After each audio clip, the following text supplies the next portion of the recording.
I just cancelled my Sales Navigator subscription. That is what most business owners tell me when I tell them they should be using it. And so I felt the need to make this video because when I asked them why they cancelled it, their main reason is, oh, well, I wasn't really using it, or I don't know how to use it. In the last year alone, I've booked over 250 qualified meetings and closed over 600K. And the reason I've been able to do that is because I can put the targeting Sales Navigator and make sure I'm talking to the exact prospect that I should be, the one who I know I can actually help and that I can actually get results for. So I felt the need to make this video so I can show you exactly how to use Sales Navigator, how I'm using it, and the two different ways that you can. I'm going to start with way number one because this is what most people will use it for. So when you go into LinkedIn Sales Navigator is up here. Now I will give a full disclosure. It is money. It costs around £70 a month, but the ROI that you'll get from using it immediately outweighs the cost of it. So I would always recommend it. But you can get 2 free months, and if you comment below, I can send you a referral link in order to get them. But method number one. When you open up Sales Navigator, you are giving this, I won't lie, bad UI. It's very hard to use. It looks just bad. But what I'm really interested in is this. So I can go over to lead filters and I can put in the criteria that I need to target the right people. So what I like to do is, and this is the first method, I like to look at my best client and I like to reverse engineer it. So I might look at, okay, how many people work at the company? What's their company headcount? Okay, I might look at that first. What's their revenue? What industry are they in? Are they posting on LinkedIn? Have they got many connections? You get the point. You wanna reverse engineer it and write down in as much excruciating detail as possible why that person worked and why they were someone that you want to work with. Because if you got them results, it means you can get other people results in the same industry. You just need to target them effectively. So I'll give you an example. I know in my own instance that in most cases, the company headcount of the people I work with are either self-employed or 1 to 10. Reason is, there'll be one decision maker, most likely. There'll be one individual who I can target, and I can start a conversation with, and when I come to the selling window, when I'm gonna try and sell to them, they are the only one who needs to make the decision. That's why I like it. That's why I stick with it.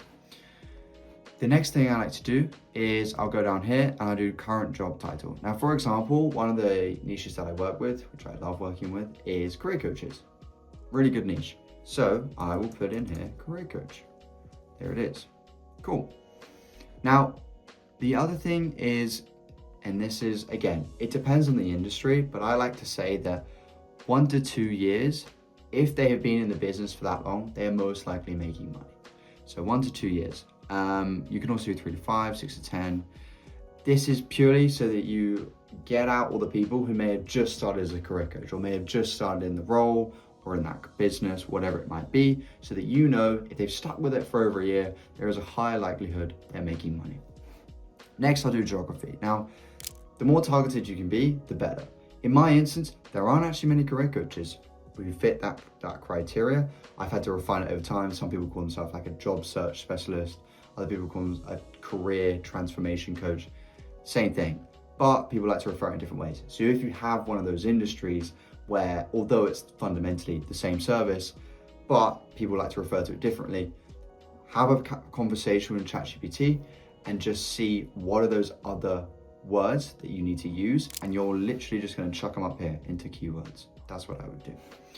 So, for example, if I go here, I might do United Kingdom, where I'm from. And the cool thing about doing your country, or at least in your local area, if your niche has a lot of people in it, you have geographical relatability. And I've run through this in previous videos, but it's a lot easier to resonate with someone if you're from a similar area. You can reference certain locations that they might know, you can reference landmarks, whatever it might be. It's a nice way to start a conversation. So I'll also do geography as well. And I mean, you will know this criteria better than me. I always like to click posted on LinkedIn as well, because if they posted on LinkedIn, it means that they have been active in the last 30 days. So that's like a little key nuance that I would use. Reason being, a lot of people that I speak to who are using Sales Navigator, they say, well, no one ever replies. And I say, well, did you turn on post on LinkedIn? They said, no. Probably means that they're not using their account anymore. it's just one of those things. You sent the message, it never actually got to them. Select post on LinkedIn. Once you have your criteria and once you have refined this list in as much detail as possible, and if you're sat there, you're going, well, actually, I don't really know who my avatar is. Go look at my previous video where I ran through your offer and how to find your avatar, because you need to know it to a T to do this right. But now that we've got that criteria, I have all these people that I can then go and start a conversation with. And what the best thing, and I'll show you a more effective way of doing this in a sec, but this is method one. The cool thing is, because this person is reverse engineered from my best client, you can use that as ammunition. Most likely you have a case study, you have a testimonial. So in the conversation with Claire, for example, or Suzanne, whoever, I can say, hey, Suzanne, I've just been working with this person. They also have this many employees. They've been in the business for this long. You get the point. You just mentioned some of the criteria that you entered. And in that way, Suzanne or Claire, they're going to look at it and go, oh, wow, if you've helped this person, you can help me as well. People are always looking for relevance whenever you're trying to sell to them. And they go, okay, well, have they helped someone who has been in the same situation as I am? If the answer is yes, they're more likely to buy. Hence why it's better to reverse engineer it from your best client and look at it this way. So I can then start a conversation with Suzanne, and that's how I start a conversation using Sales Navigator. Now, the other way, this is more effective. So let's reset these filters, clear all. The other way is, if you have a client who you loved working with, they made you the most money, and you would want to work with someone in a similar, have the similar criteria or parameters, what I would do is, in my instance, I'm working with a client at the moment called Aaron Reeves. Now, Aaron Reeves, and this is what you're looking for, you want them to be a key person of influence, someone who actually uses LinkedIn, they have a couple followers, and they have quite a few connections. But the reason you want that is because I can go here and I can say connections of Aaron Reeves, for example. This will then pull up all of the connections that Aaron is connected to. Now, in my instance, I haven't asked him if I could actually do this. I just know him quite well. But my point is, if you are going to do this, ask the client, go, hey, I've loved working with you. We've managed to help you get XYZ results. Would it be okay if I have a look within your network on LinkedIn to see if there's someone else like yourself who I could also help? In most cases, 99% of the time, they'll say, yes, would love that, amazing. So you can use this. So now, connections of Aaron Reeves. Then I could do posting on LinkedIn, for example. And this just gives me ammunition to start the conversation. Because I can then look at Arjan or Dan or Sean, and I can say, hey Sean, I've been working with Aaron Reeves. I've just helped him do XYZ. How do you know him? I saw you're connected with him as well. How did you first come into contact with him? Or whatever it is. It's a nice way of starting a conversation with them and just relying on the trust that they already have with that mutual connection. Hey, how do you know them? I saw you're connected with them. Did you see their content? Do you know them personally? It's just a nice way to start the conversation. And there can be instances where they go, oh yeah, I know that person. I had coffee with them last week. Awesome. That way, you can very quickly lead the conversation where you want it to go. Because if they say, oh, what, you've been working with them? What have you been doing? You say, well, we just helped them do this, and this. And I noticed that you're also in a very similar situation. So I was thinking we could potentially do the same for you. And because you're relying on that trust, they already have the mutual connection. Instantly, they're probably going to trust you as well. Because they're like, well, if you help my friend do that, then you can probably help me do that because I'm in a similar situation. That's the idea. So you're relying on their trust. That's all you need to do. And once you have this, you can save the search here. You can save the search here, and you literally just click this, and then it saves the search, and you can pull them up here. I'm just going to delete that one where I remember. Delete, cool.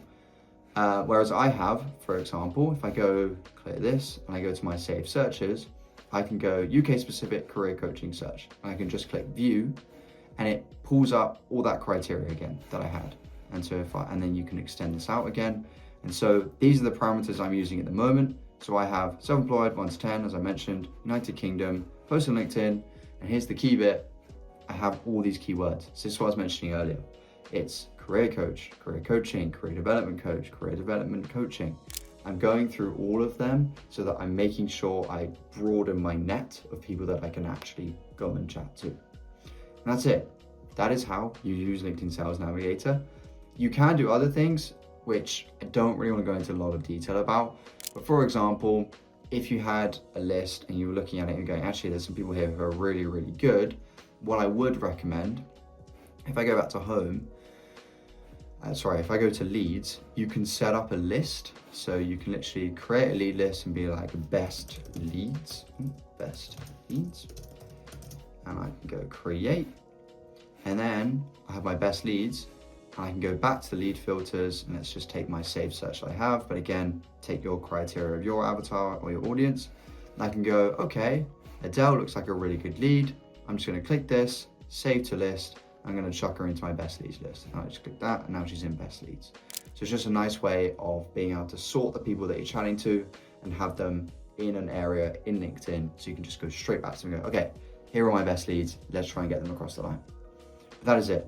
That is how you use LinkedIn Sales Navigator. It is that easy.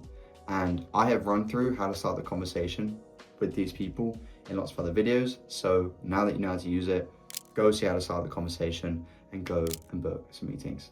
But I hope that has been helpful, and let me know in the comments if there's anything else you want to cover on LinkedIn specifically. I'll film a video about it. I will see you in the next video.